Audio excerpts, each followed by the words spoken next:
اللهم صل على محمد وآل محمد.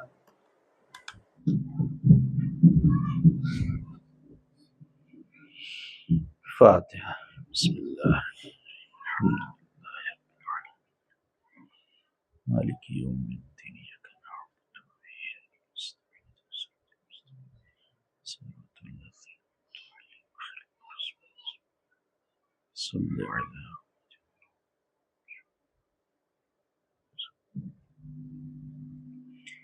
لا حول ولا قوة إلا بالله العلي العظيم.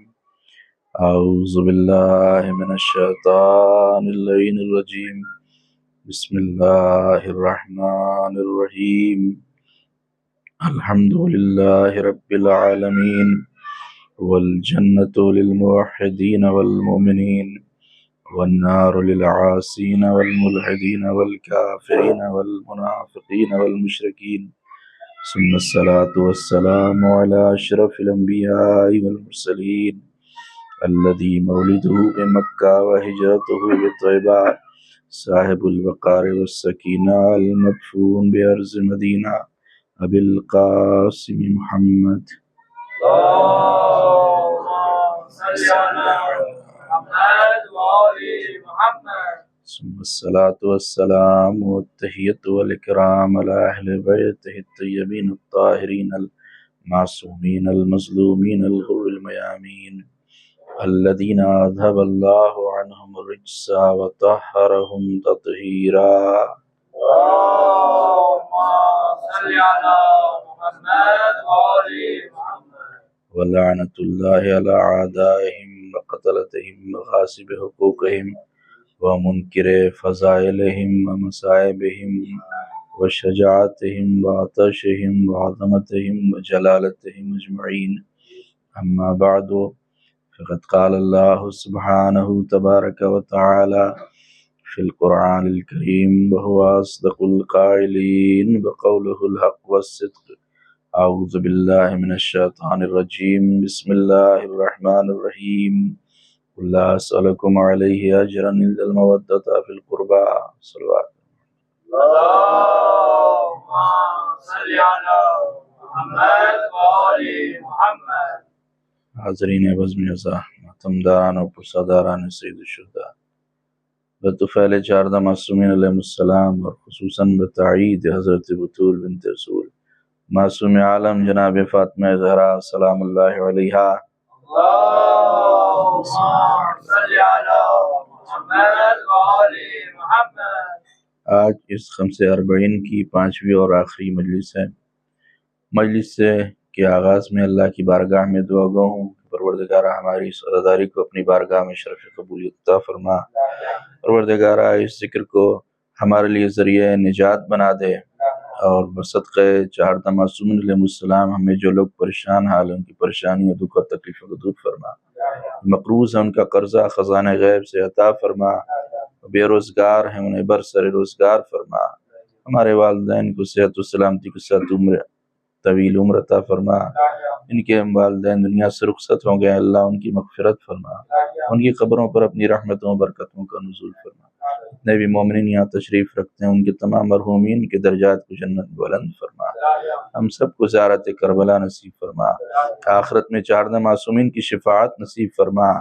پروردگارہ زندگی کی آخری سانس تک محبت اہل بیت پر اور صراط مستقیم پر ثابت قدم رہنے کی توفیق عطا فرما. پروردگارہ پرچم اسلام کو سر بلندی و شرف عطا فرما. پرچم کفر و نفاق کو سرنگوں فرما. دشمنان اسلام کو نیست و نابود فرما. ہمارے مولا آقا ہمارے سید سردار منتقم خون حسین امام زمانہ کی ظہور میں تعجیل فرما. ہم سب کو اپنے مولا آقا کے مخلص غلاموں و جانثاروں میں شمار فرما. ربنا تقبل منا انک انت السمیع العلیم. اللهم صل على محمد وآل محمد. قرآن مجید کی بڑی مشہور اور معروف آیت سورہ مبارکہ شورى کی آیت نمبر 23 ہے. اس آیت کا نام ہے آیت مودت، اور یہی وہ آیت ہے کہ جو روضہ سید الشہداء حضرت امام حسین علیہ السلام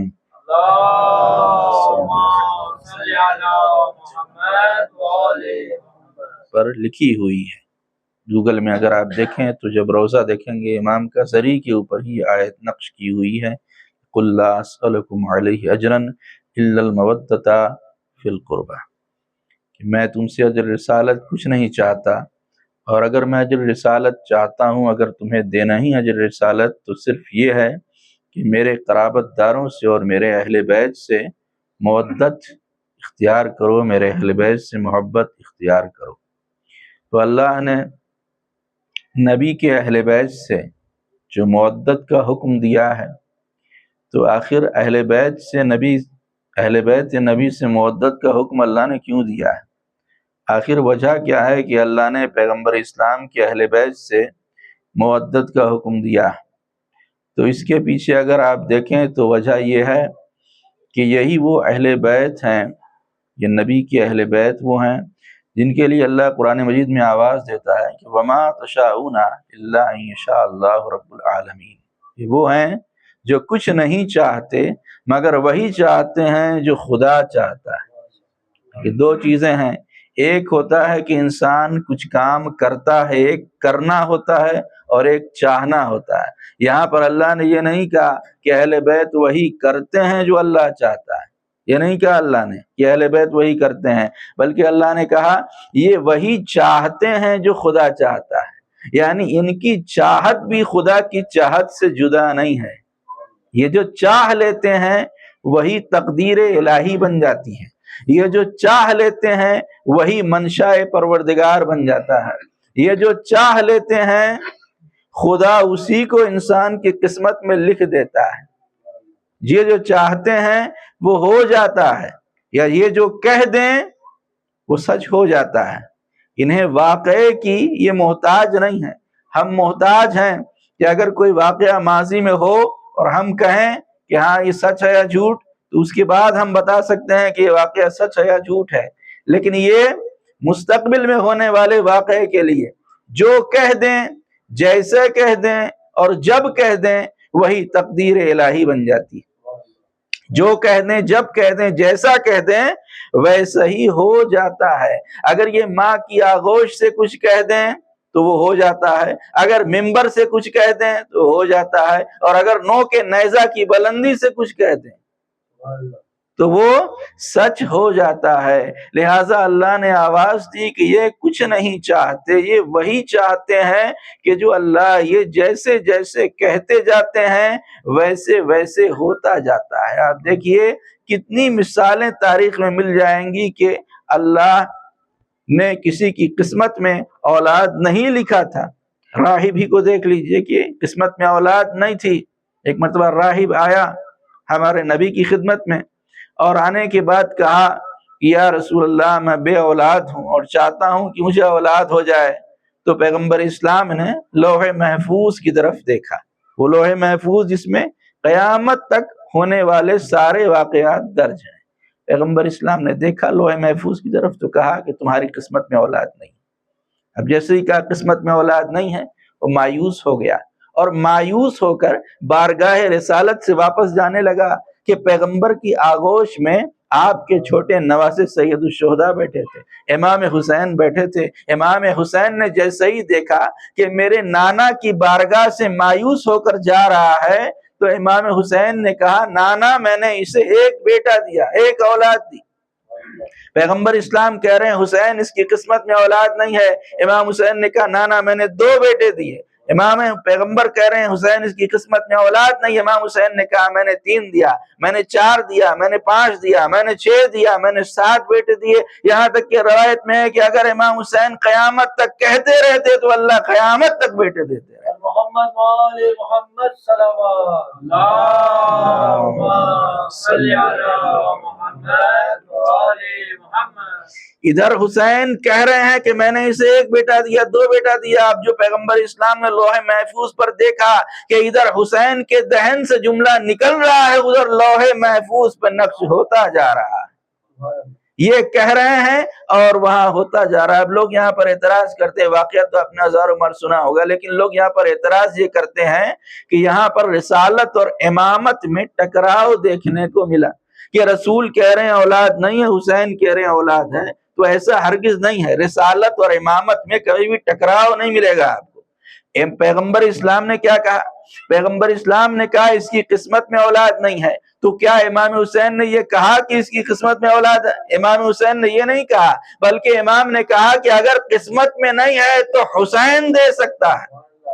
جو قسمت میں نہ ہو اسے حسین دیتا ہے. لکھے قسمت جو اس کو کاتب تقدیر کہتے ہیں، جو قسمت کا لکھا بدلے اسے شبیر کہتے ہیں.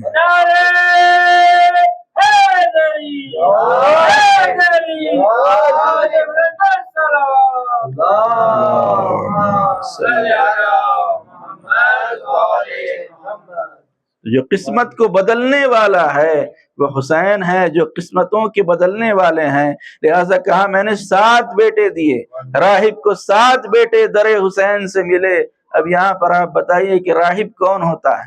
راہب کسے کہتے ہیں؟ راہب وہ کہ جو حضرت عیسیٰ کو ابن اللہ مانتے ہیں، حضرت عیسیٰ کو سن آف گاڈ مانتے ہیں، جیسس کو یہ خدا کے بیٹے ہیں. تو جب راہب بے اولاد تھا تو کیا وہ چرچ میں مانگنے نہیں گیا ہوگا حضرت عیسیٰ سے؟ بتائیے، مانگنے گیا ہوگا نا، اگلیس میں مانگنے ضرور گیا ہوگا. لیکن جب حضرت عیسیٰ کے در سے مایوس لوٹا تو پھر امام حسین نے اولاد دی. یعنی اب جملہ آپ کے حوالے کر دوں کہ جسے اللہ کا بیٹا نہ دے سکے اسے علی کا بیٹا دیتا ہے. جسے اللہ کا بیٹا مانتے ہیں اسے امام حسین نے اولاد دی. تو دیکھا آپ نے، قسمت میں اولاد نہیں تھی، لیکن جہاں انہوں نے ارادہ کر لیا، ان کی چاہت خدا کی چاہت، ان کی چاہت مشیت پروردگار بن جاتی ہے. انہوں نے ارادہ کر لیا، لہذا اللہ نے بیٹا دے دیا. تو جو یہ چاہتے ہیں وہ ہو جاتا ہے. اسی طرح سے دوسری مثال آپ دیکھیں، عید کی شب ہے، امام حسن حسین نے خواہش کی کہ مادر گرامی کل عید کا دن ہے اور مدینے کے بچے نئے کپڑے پہنیں گے، ہمارے کپڑے کہاں ہیں؟ اب جیسے ہی حسنین نے یہ خواہش ظاہر کی تو شہزادی کونین نے جواب دیا کہ بچوں تمہارے کپڑے درزی کے یہاں ہیں. پاکستان سے تعلق رکھنے والے مومنین بھی یہاں پر تشریف فرما ہے. آپ یہ عرصے سے مجلس سن رہے ہیں، کیا آپ نے کبھی کسی مجلس میں یہ سنا ہے کہ جب جناب سیدہ نے یہ کہا تو اس سے پہلے انہوں نے کسی درزی کے پاس کپڑے دیے ہوں سلنے کے لیے؟ کیا دیا تھا کبھی کسی درزی کے پاس کپڑے سلنے کے لیے؟ نہیں. کسی جھوٹی سے جھوٹی روایت بھی نہیں بتاتی ہے کہ دیا ہو، مگر آپ نے کہہ دیا کہ میں تمہارے کپڑے درزی کے یہاں ہیں. تو اب کیا ہوا؟ جب عید کا دن آیا تو آیا ہے رضوان جنت کپڑے لے کر، لیکن جب پوچھا گیا کون ہے، دروازہ کھٹکھٹایا تو کہا انا خیاط الحسنین، میں حسنین کا درزی ہوں. کیونکہ شہزادی کی زبان سے درزی نکل گیا، لہذا رضوان جنت بھی اپنے آپ کو درزی کہہ رہا ہے. محمد وآل محمد صلوات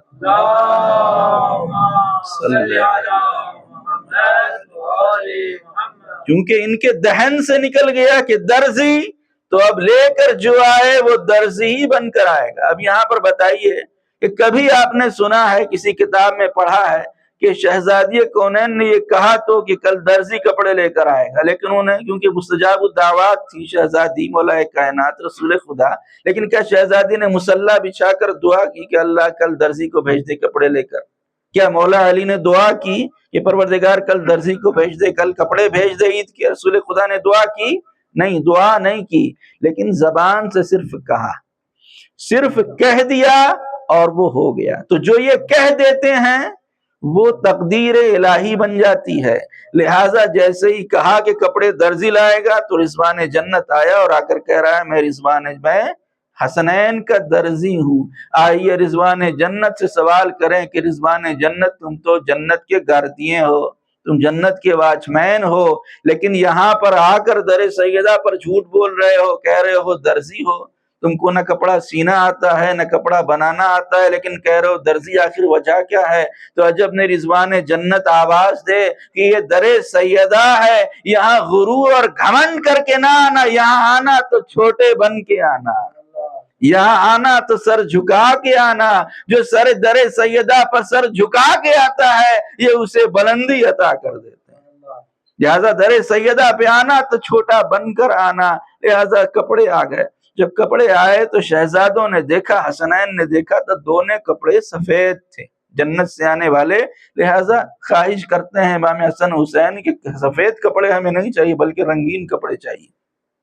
تو جبریل آئے اور جبریل نے کہا کہ یا رسول اللہ، جیسا ارادہ کرتے ہیں حسنین کپڑے کے رنگ کا، میں پانی ڈالتا ہوں لوٹے سے کپڑوں پر اور کپڑا ویسا ہی ہو جائے گا۔ جبریل نے پانی ڈالا، امام حسن نے یہ ارادہ کیا کہ کپڑا سبز ہو جائے تو ان کا کپڑا سبز ہو گیا، امام حسین نے ارادہ کیا ان کا کپڑا سرخ ہو جائے تو کپڑا سرخ ہو گیا۔ ادھر ارادہ کیا ادھر ہو گیا، سبز ہو گیا، ایک ریڈ کلر کا ڈریس بن گیا، ایک گرین کلر کا ڈریس بن گیا، لال امام حسین نے زیب تن کیا اور سبز کپڑا امام حسن نے زیب تن کیا۔ اور اب جو نکلے ہیں عید کی نماز پڑھنے کے لیے، پیغمبر اسلام ساتھ ساتھ ہیں، تو شہزادوں نے خواہش کی کہ نانا، مدینے کے جتنے بھی بچے ہیں ان کے پاس سواریاں ہیں لیکن ہماری سواری نہیں ہے، ہمارے پاس سواری نہیں ہے، ہمیں سواری چاہیے۔ بس جیسے ہی شہزادوں نے سواری کی خواہش کی، پیغمبر اسلام مدینے کی گلیوں میں دونوں ہاتھوں کو رکھ کر سواری بن گئے اور کہا اور میری پشت پر سوار ہو جاؤ۔ حسنین پشت رسالت پر سوار ہو گئے، امام حسن حسین دونوں پشت رسالت پر سوار ہو گئے۔ اب جیسے ہی دونوں سوار ہوئے تو امام حسن حسین نے خواہش کی کہ نانا، مدینے کے جتنے بھی بچے ان کی سواریاں ہیں، ان کے ہاتھوں میں رکاب ہیں، ہمارے ہاتھوں میں رکاب نہیں ہے۔ بس پیغمبر نے زلفوں کو کھول دیا، زلف رسالت کھولی، ایک حصہ امام حسن کے ہاتھ میں ہے، ایک حصہ امام حسین کے ہاتھ میں ہے۔ پیغمبر اسلام مدینے کی گلیوں میں چل رہے ہیں، اپنے نواسوں کی ناز برداری کر رہے ہیں کہ اتنے میں ایک صحابی نے دیکھا تو قریب آیا اور آنے کے بعد کہنے لگا، نعم المرکب یا رسول اللہ، کتنی خوبصورت سواری ہے۔ کیا کہا؟ یا رسول اللہ، کتنی خوبصورت سواری ہے۔ جیسے ہی آنے والے نے کہا کہ سواری بڑی خوبصورت ہے، پیغمبر نے غضبناک نگاہوں سے اسے دیکھا اور کہا، یہ کیوں کہہ رہا ہے سواری خوبصورت ہے؟ یہ کیوں نہیں کہتا سوار کتنی خوبصورت ہے؟ محمد وآل محمد صلوات اللہم صلی علی محمد وآل محمد۔ بس ایک مرتبہ حسنین سوار ہیں اور چل رہے ہیں کہ اتنے میں امام حسن حسین نے خواہش کی، نانا، مدینے میں جتنے بچے ہیں ان کی سواریاں بولتی ہیں، ہماری سواری بولتی نہیں ہے۔ بس جیسے ہی بولنے کی خواہش کی تو پیغمبر اسلام نے 2 مرتبہ کہا، العف العف۔ 2 مرتبہ کہنا ہی تھا کہ جبریل آ گئے اور کہا، یا رسول اللہ، اللہ یہ کہہ رہا ہے کہ اگر آپ نے العف کہا تو جہنم کی آگ کو بجھا دیا جائے۔ تو آپ نے دیکھا کہ ادھر ان کا ارادہ ہوتا ہے اور یہ کچھ چاہتے ہیں اور وہی مرضی پروردگار بن جاتی ہے۔ پیغمبر اسلام بیٹھے ہیں کہ اتنے میں پیغمبر اسلام کے پاس ایک شخص آیا، ضرورت مند تھا، سائل تھا، آ کر کہتا، یا رسول اللہ، میں محتاج ہوں، میں ضرورت مند ہوں، میں چاہتا ہوں کہ مجھے کچھ درہم و دینار عطا کر دیں تاکہ میری ضرورت پوری ہو جائے۔ پیغمبر اسلام نے کہا، بیٹھ جا۔ وہ بیٹھ گیا، کہا، اللہ تیری ضرورت کو پورا کر دے گا۔ ابھی تھوڑی ہی دیر گزری تھی کہ ایک آدمی اور آ گیا، اس کے پاس ایک تھیلی تھی، آ کر کہتا ہے، یا رسول اللہ، اس تھیلی میں 400 درہم ہیں اور میں آپ کے حوالے کر رہا ہوں کہ آپ کو جہاں بہتر لگے وہیں اس 400 درہم کو خرچ کیجیے گا۔ پیغمبر اسلام نے کہا، سائل تو پہلے سے بیٹھا ہوا ہے۔ پیغمبر نے وہ تھیلی لی اور کہا، لے، اس میں 4000 دینار ہیں۔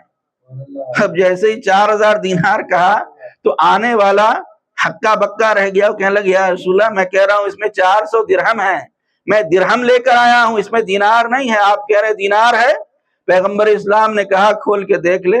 اب جو کھول کے دیکھا تو 400 درہم نہیں تھے، 400 دینار تھے۔ کیوں؟ پیغمبر نے کہا، اس لیے کہ میری زبان سے دینار نکل گیا، تو کیونکہ زبان سے جو نکل جائے وہ ہو جاتا ہے، جو زبان سے نکل جائے وہی مرضی پروردگار بن جاتی ہے۔ لایا تھا درہم لیکن بن گیا دینار، پیغمبر اسلام نے اس کے حوالے کیا اور لے کر چلتا بنا، اور اس طرح سے اس نے اپنی ضرورت کو پورا کیا۔ تو آپ نے دیکھا کہ جیسا یہ چاہ لیں، ابھی زبان سے کہا بھی نہیں ہو، صرف چاہ لیں، ارادہ کر لیں تو وہ مرضی پروردگار بن جاتی۔ اسی طرح سے ملتا ہے کہ میثم تمار کہ جو مولا کے بڑے قریبی چاہنے والے تھے، صحابی تھے، تمار تمر سے بنا، یعنی کھجور کا ویپار کرتے تھے، کھجور بیچا کرتے تھے، میثم تمار۔ ایک دن یہ اپنی دکان پر بیٹھ کر کھجور بیچ رہے تھے، ایک مرتبہ مولا کائنات امیر المؤمنین علی بن ابی طالب علیہ السلام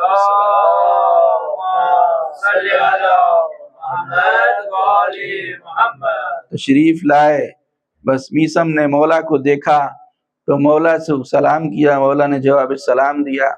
مولا میثم نے کہا کہ مولا آپ نے کیسے زحمت کی کہ آپ آج میری دکان پر تشریف لائے ہیں. مولا نے کہا میثم ہم لوگوں کے مال و منال کو نہیں دیکھتے بلکہ لوگوں کے قلوب کو دیکھتے ہیں کہ کس کیسا چاہنے والا ہے، اس کے دل میں کیا ہے. لہٰذا آج ہم تمہاری دکان پر آئے. میثم نے کہا مولا آئیے اور میرے دکان پر بیٹھیے، مجھے کچھ کام ہے، میں کام کو کر کے واپس آتا ہوں. بس مولا بیٹھ گئے. مولا دکاندار بن کر بیٹھ گئے کہ اتنے میں تھوڑی ہی دیر گزری تھی کہ ایک آدمی آیا کہ جس کے پاس ایک کھوٹا دینار تھا جو کہیں چل نہیں رہا تھا. لے کر آیا تو کیا دیکھتا ہے کہ میثم نہیں ہے اور مولا علی بیٹھے ہیں. تو پوچھتا ہے کہ میثم کہاں ہے. مولا نے کہا کہ میثم کوئی کام سے گیا. تمہیں کیا کام ہے؟ کہتا میں کھجور خریدنے کے لیے آیا ہوں. مولا نے کہا تمہیں جتنا کھجور چاہیے درہم رکھ دو اور کھجور تول کر لے جاؤ. بس اس نے جو اس کے پاس درہم تھا، کھوٹا درہم، وہ رکھ دیا اور کھوٹے درہم کے بدلے میں اس نے جلدی جلدی تولا ترازو کے اوپر اور جلدی جلدی لے کے گیا کہ کہیں علی دیکھ نہ لے. اب لے کے گیا جو گھر پہنچا تو اس کی بیوی اہل بیت کی چاہنے والی تھی. جا کر کہنے لگا کہ تم شیعہ کہتے ہو کہ تمہارے مولا علی غیب کی باتوں کو جانتے ہیں. جو کھوٹا درہم رات کو دکاندار نہیں لے رہا تھا وہ دن کے اجالے میں تمہارے مرید تمہارے پیر کو دے کر آ رہا ہوں، تمہارے مولا کو دے کر آ رہا ہوں دن کے اجالے میں. جو رات کو کوئی نہیں لے رہا تھا انہوں نے دن کو لے لیا. اور دیکھو یہ کھجور بھی میں اتنی ساری لے کر آیا ہوں.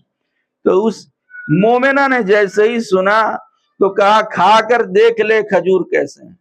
جیسے ہی اس نے کھجور کھایا تو کیا دیکھتا ہے کہ کھجور کڑوی ہے اور کھجور زہریلا ہے، اور ایسا لگا کھا کر کے گلا پکڑ گیا. بس جیسے ہی گلا پکڑنے لگا تو چلایا کہ علی نے میرے ساتھ مذاق کیا ہے، مجھے کڑوی کھجوریں دے دی ہیں.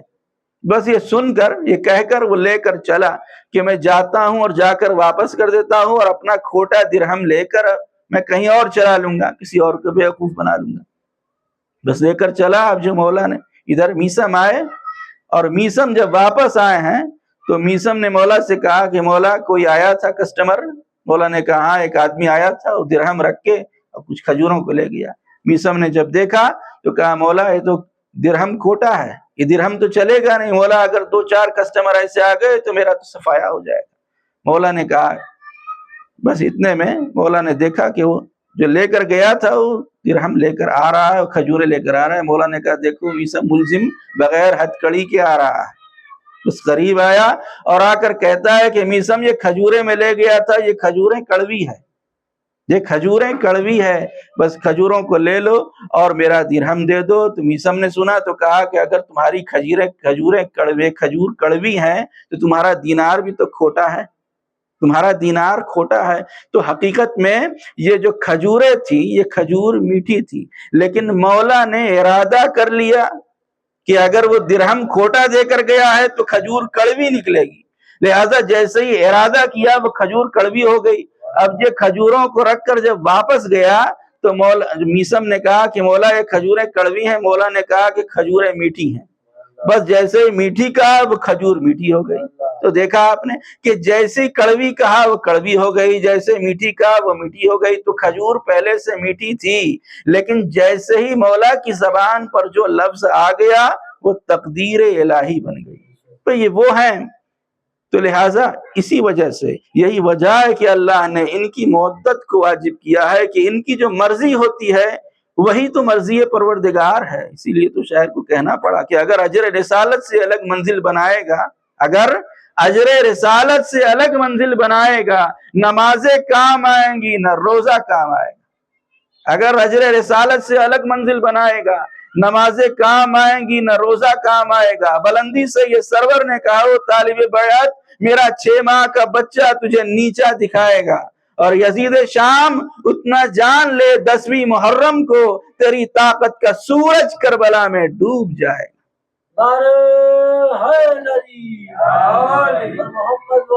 محمد صلی اللہ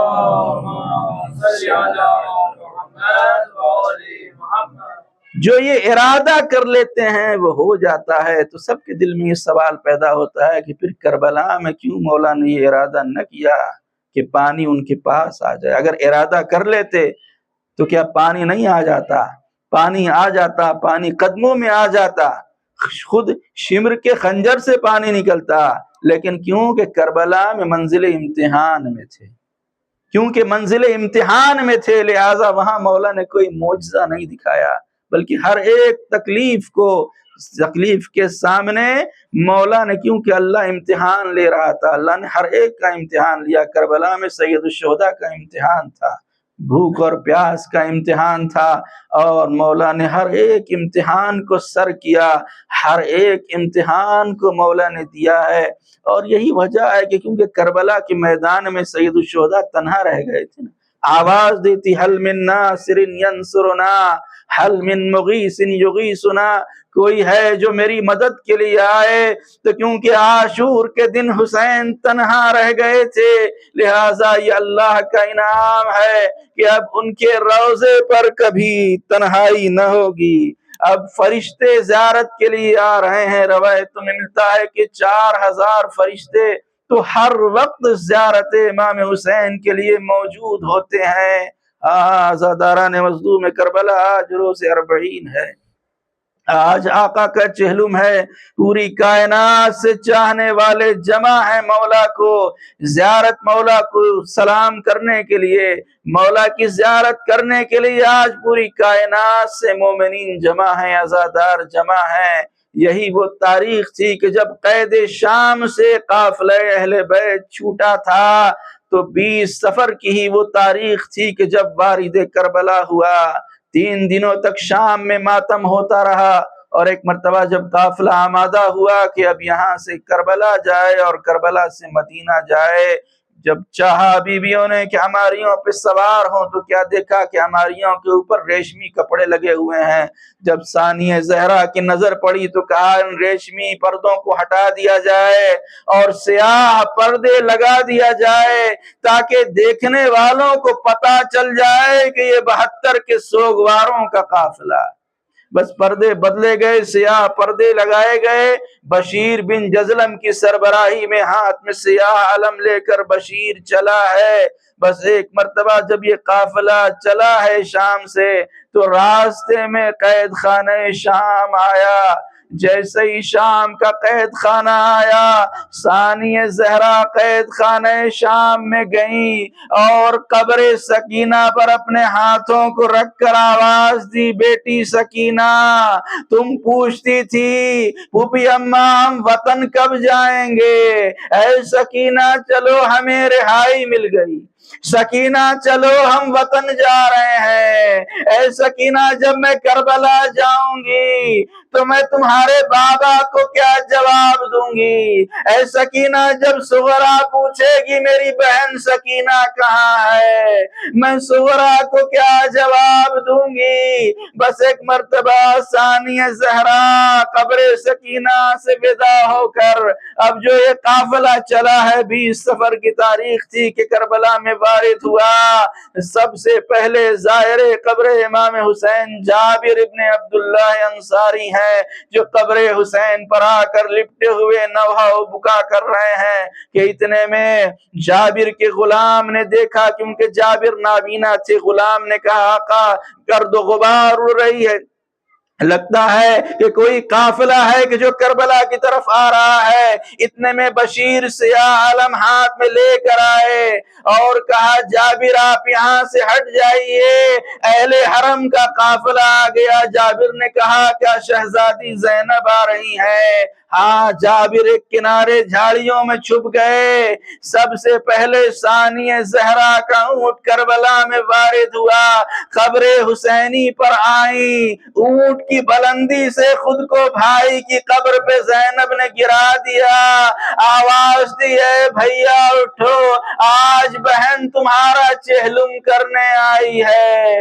اے بھیا تمہاری شہادت کے بعد ہمارے سروں سے چادریں چھین لی گئیں، اے بھیا ہمیں درباروں اور بازاروں میں مخنوں چادر پھرایا گیا، اے بھیا آج زینب شرمندہ ہے کہ وقت رخصت جو امانت میرے سپرد کی تھی میں اس امانت کو اپنے ساتھ نہ لا سکی۔ اے بھیا آپ کے فراق میں سکینہ قید خانہ شام میں روتی روتی مر گئی۔ بس ایک مرتبہ ام کلثوم قبر عباس پہ گئی، جا کے کہتی ہیں بھیا عباس آج بہن تمہارا چہلم کرنے آئی ہے، اے بھیا تمہاری شہادت کے بعد ہمارے سروں سے چادریں چھینی گئی، اے بھیا ہمیں بے مقنعوں چادر بازاروں میں پھرایا گیا، تم فرات کے کنارے سوتے رہے۔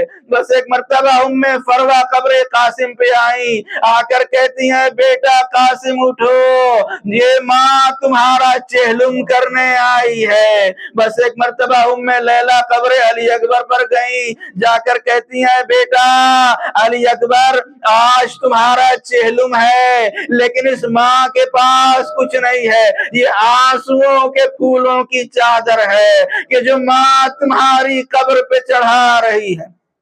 جزاکم اللہ خیر الجزا۔ بس ایک مرتبہ جابر نے دیکھا کہ بیمار کربلا مولا سید سجاد آئے ہیں، جابر قریب گئے، چاہتے تھے کہ ہاتھوں کو بوسہ دیں، چاہتے تھے کہ گلے لگ جائیں، مولا نے روکا، جابر نے کہا آقا آخر اس شرف سے محروم کیوں کر رہے ہیں؟ مولا نے کہا جابر بابا کی شہادت کے بعد ہاتھوں میں ہتھکڑیاں پہنائی گئی تھی، کمر پر اتنے تازیانے مارے گئے، میری کمر زخمی ہے، گلے میں توق خاردار پہنایا گیا تھا۔ آزاداران مظلوم کربلا 3 دنوں تک کربلا میں ماتم ہوتا رہا، آس پاس کی عورتیں اور مرد آ گئیں، مردوں نے سید سجاد کو پرسا دیا، عورتوں نے ثانیہ زہرا کو پرسا دیا۔ جب 3 دنوں تک یہ ماتم کربلا میں ہو چکا تو اب ایک مرتبہ قافلہ تیار ہوا کہ اب مدینے کی طرف جائے گا۔ بس ثانیہ زہرا ایک مرتبہ آخری مرتبہ بھائی کی قبر پر آئیں کہ رخصت ہو لیں تو کیا دیکھا کہ کوئی بی بی ہے جو قبر حسین سے لپٹ کر نوحہ و بکا کر رہی ہے۔ جب زینب قریب گئی تو کیا دیکھا ام رباب ہے کہ جو قبر حسین سے لپٹ کر نوحہ و بکا کر رہی ہے۔ بس ایک مرتبہ زینب نے کہا بھابی اب قافلہ مدینے جا رہا ہے، کیا مدینے نہ چلیے گا؟ ام رباب نے کہا شہزادی زینب آج اس دکھیا کو ایک بات کا جواب دیجئے۔ اے شہزادی ہاں یہ صحیح ہے آپ کی گود اجڑ گئی، آپ کے اون و محمد مارے گئے، لیکن جب آپ مدینہ جائیں گی آپ کو وارث کا سایہ مل جائے گا، لیکن یہ رباب مدینے جا کے کیا کرے کہ میری گود بھی اجڑ گئی، میرا سہاگ بھی اجڑ گیا، میرا علی اصغر ہرملا کے تیر کا نشانہ بنا، میری سکینہ شام کے قید خانے میں ہمیشہ کے لیے سو گئی، میں نے میرے وارث کا جنازہ 3 دنوں تک جلتی زمین پر پڑا رہا۔ اے شہزادی رباب مدینے جا کے کیا کرے گی؟ بس جیسے ہی جناب زینب نے سنا دوڑی ہوئی سید سجاد کے پاس گئی، کہتی ہیں سید سجاد رباب مدینہ چلنے کے لیے تیار نہیں ہے۔ جیسے ہی چوتھے امام نے سنا آئے کہا اماں اگر آپ تنہا یہاں ٹھہریں گی یہ مناسب نہیں ہے، اماں چلیے مدینے چلیں۔ بس ایک مرتبہ ام رباب نے کہا بیٹا سید سجاد تم امام وقت ہو اس لیے میں تمہارا حکم مانتی ہوں، لیکن میں جب تک زندہ رہوں گی نہ کبھی سائے میں بیٹھوں گی نہ کبھی ٹھنڈا پانی پیوں گی، اس لیے کہ میں نے اپنے وارث کے لاشے کو جلتی زمین پر دڑپتا ہوا۔ إنا لله وإنا إليه راجعون بذنب قضائه وتسليما لأمره سيعلم الذين ظلموا أيام